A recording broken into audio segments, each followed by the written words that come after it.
Mais ce que je voulais surtout dire ce matin, c'est un autre aspect encore. C'est que le mieux, c'est de comprendre les processus ou les principes de fonctionnement des choses et des êtres.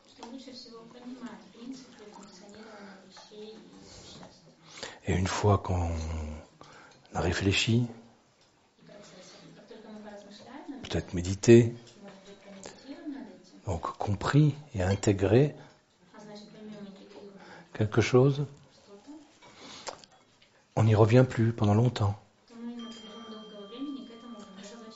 Et on décide d'une attitude à partir de ce qu'on a compris et médité.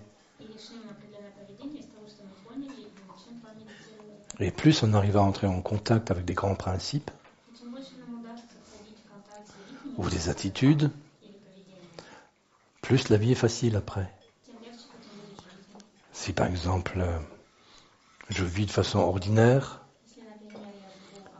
alors je m'entends bien avec une personne, moins bien avec une autre, encore différemment avec une troisième, et ainsi de suite.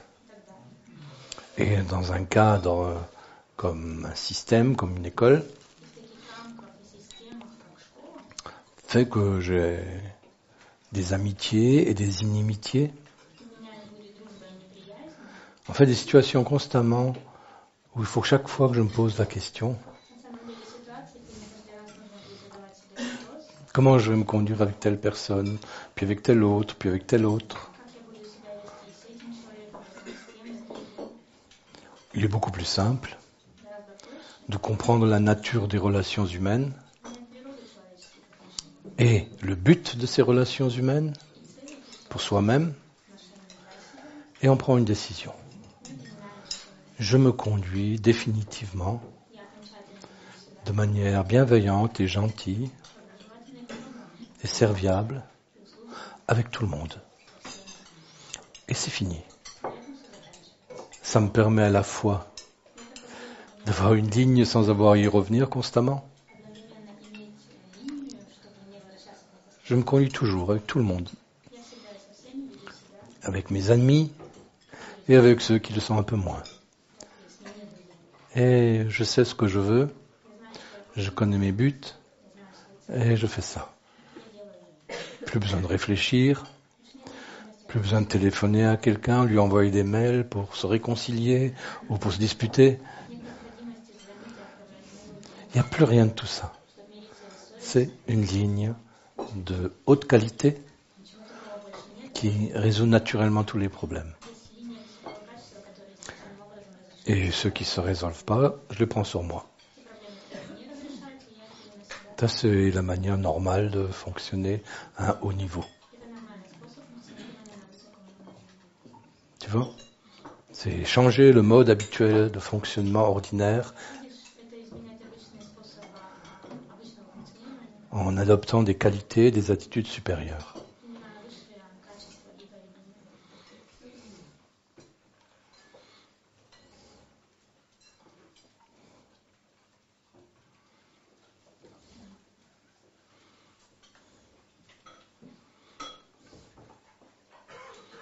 Et j'ai expliqué ça aussi en disant que dans la vie, au niveau psychologique et relationnel,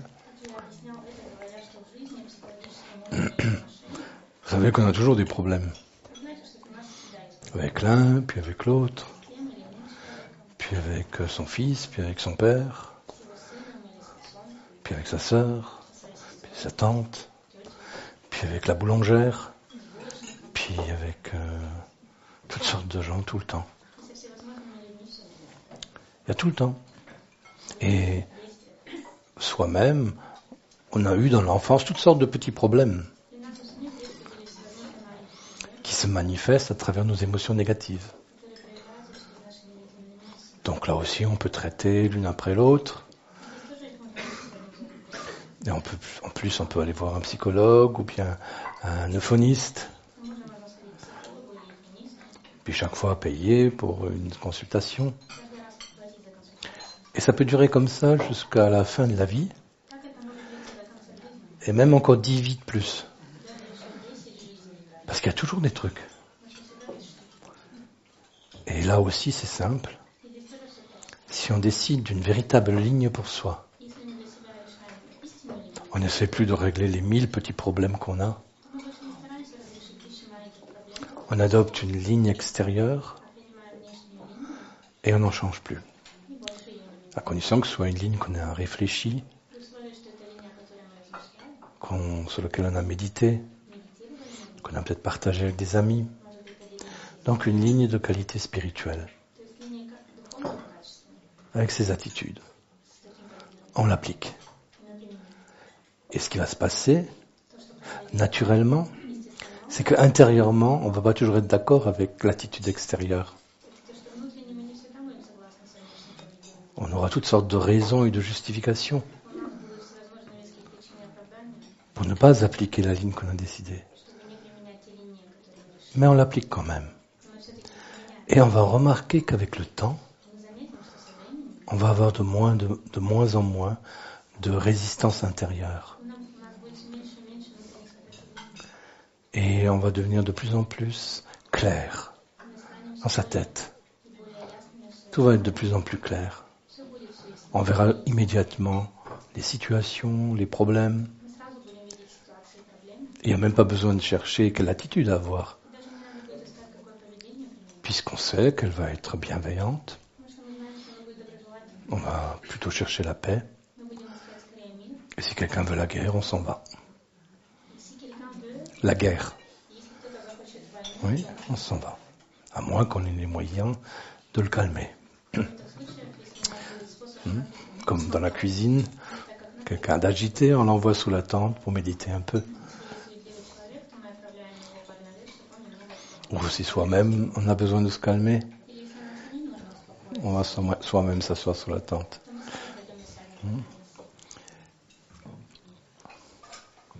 Et ce qu'il faut bien comprendre, c'est que si on adopte ainsi une attitude qui est une attitude de qualité, les qualités de l'esprit ou les attitudes des bodhisattvas, ou les attitudes nobles décrites dans les stances, si on adopte ça, petit à petit, on est de moins en moins dans l'agitation intérieure et tous les problèmes intérieurs se résolvent et font partie de tous ces problèmes intérieurs, tout ce qui n'a pas été résolu dans l'enfance, tous les traumatismes qu'on a subis dans l'enfance ou même à l'âge adulte, tout se résout naturellement. La seule condition, c'est une ligne consciente. Pas une ligne imposée par quelqu'un de l'extérieur. Ça ne marche pas. Il faut cette intelligence, ce cœur et cette libre décision. Voilà comment je vais vivre parce que j'ai compris quelque chose.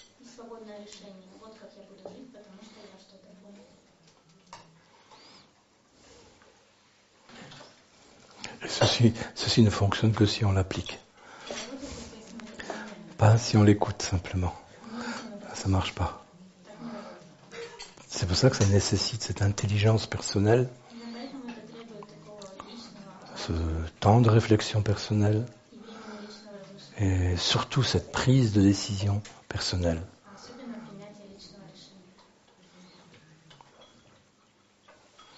Il faut juste rajouter une chose,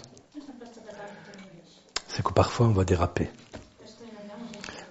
Et bien là on se dit, je ne suis pas parfait encore. Oui.